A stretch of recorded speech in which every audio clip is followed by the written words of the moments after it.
area they will give this place a support because it is domiciled in this state. Chief Medical Director of the center says its services are highly discounted, hence the need for better funding. Funding, yes. The government is saying they will need more. The committee also assessed the quality of service at the Air Center, where the chairman described what he saw as impressive. That's my part. The chief medical director of this place is doing very well. For those that cannot afford, they will refer them to social welfare department, and then they will assess them, and then the hospital will now some of the treatment for them. The committee has since ended its oversight visit to Kaduna. Abdullah Muhammad, NTA News. And that's it from Kaduna. Nationwide will continue with Debabari in Port Harcourt after this break. To upscale your skills and capacities for better productivity? Then you need to attend the following courses organized by NTA TV College, JOS, Archival Management System in the Broadcast Media, date 12th to 30th October 2020. Photojournalism and Photography, date 19th to 30th October 2020. English Grammar and Pronunciation for Broadcasters, date 26th October to 20th November 2020. Protocol Event Management and Public Relations, date 2nd to 13th November 2020. Intermediate Camera Operation Techniques, date 2nd to 13th November 2020. Intermediate Online News Reporting Skills, date 16th to 27th November 2020. The course fee for the 4-week course is 100,000 naira per participant, while the fee for other courses is 80,000 naira only. Accommodation inclusive. Venue for all courses is the serene and secure environment of NTA Television College, near Old Government House, Rayfield, Jos. For more inquiries, please call 0803-314-4383 or 0806-980-9807. NTA TV College, Jos, training you to be the best you want to be. NTA News 24, a 24-hour news station, brings to you news and happenings 7 days a week. News at 10 a.m., news update at 11 and 1 p.m. News desk at 3 p.m. and 6 p.m. and late evening news at 11 p.m. Follow us on any of our platforms and keep abreast of events and current affairs within and outside our shores. We are on DSTV channel 419, GoTV channel 46, Star Times channel 101, and Free TV channel 703. Join us.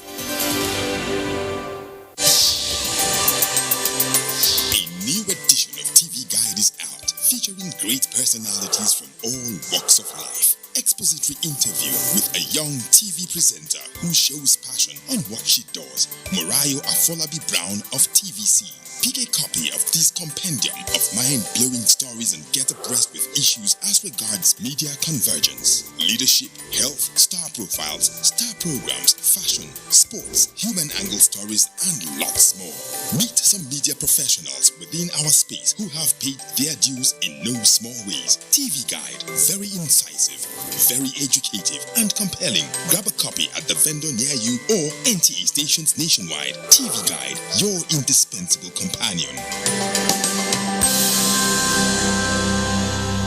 On the Premier League Live, showing on the NTA network this Saturday from 12 noon. The Premier League Live is brought to you by Axis Bank and Babai Jebu.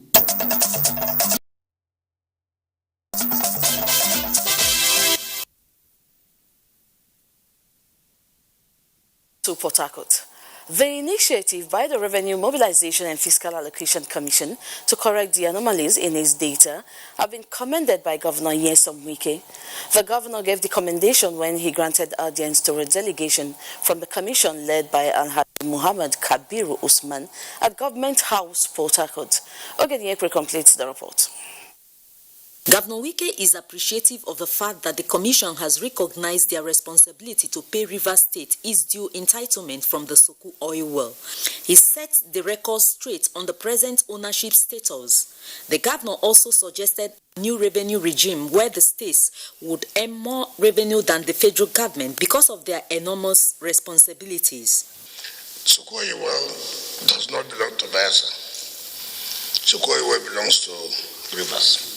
The matter was the Supreme Court, and National Boundary Commission admitted that they made an error in the edition they published, the 11th edition, that they made an error, that they will correct it. And Supreme Court said, okay, if the body that is saddled with the responsibility of boundary demarcation has said, look, we made an error. So there's no need to go into the merits of the matter. And therefore, we hope that the National Budget Commission will correct that error in their next edition. The National Budget Commission went ahead and published the 12th edition without correcting that error. So we had to go back to the Federal High Court to say, look, how can you publish this when you have admitted? Leader of the delegation, Alhaji Mohammed Kabir Usman, said they are in the state for advocacy and sensitization. When we come as commissioners, we look at the data that was collected, that was analyzed. We found that data to be highly spurious. Tell that to implement that, it is amounting to cheating some states. Alhaji Usman said this sensitization will help to forestall further mistakes on the data from the states. In Port Harcourt, Ogedi Nyekweri, NTA News.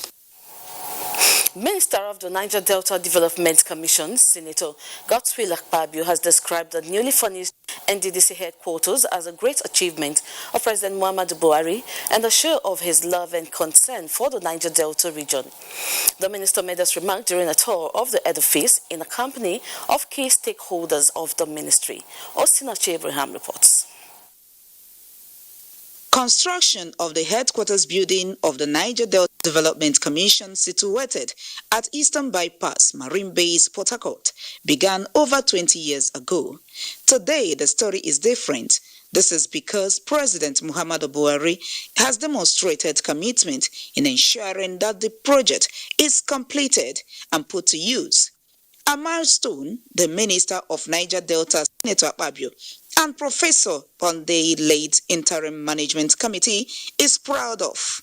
The tour of the facility by Senator Akpabio is to assess the level of work on the edifice. We can bring the suffering of the people to an end. And the local government into smaller units so that during census, the people that will do the counting, it will be easier for them to count. We are not doing boundary adjustments during this exercise. And it is good that everybody is interested in this exercise because it is an activity that will drive a successful census. This pre-census activity of enumeration area demarcation will go a very long way to ensuring that the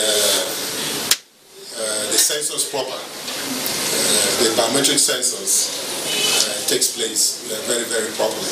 The Commission is therefore appealing to traditional leaders, community heads, and stakeholders to support in making the exercise a success. In Calabar, Cecilia Julius. And still in COVID-19, the pandemic has made a strong case for government at all levels in Nigeria to improve funding to the health sector, with the target of achieving efficient surveillance and rapid case detection and response in case of